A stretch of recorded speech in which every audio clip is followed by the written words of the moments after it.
गोर लगै छी। हम चमचम मैथिली गीत में अहाँ समस्त मिथिलावासी के स्वागत करै छी।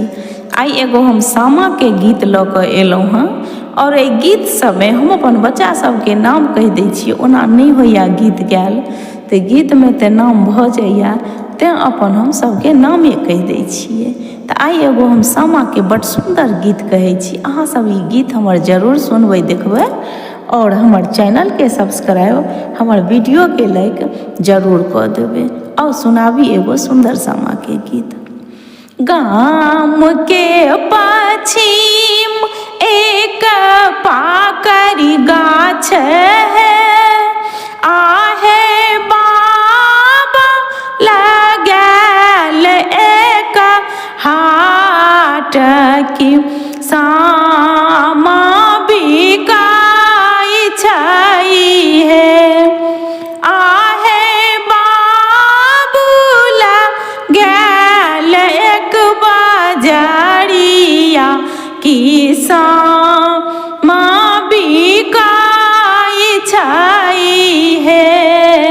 कहाँ गेलौं किया भेलौं सूरज भैया है, आहे सौरभ भैया है। भैया दाये दियौ रुपैया हजार की सामा बेसाहब है।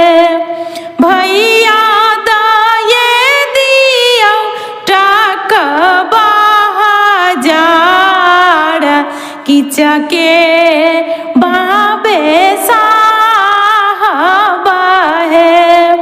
कहाँ गेलौं कतऽ गेलौं चंदा बोहिन है, आहे भगवंती बोहिन है।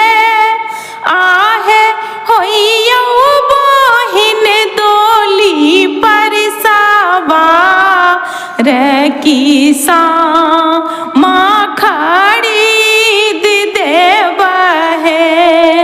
आहे होइयौ बोहिन कार पर सवार की चके बा खरीद देब है।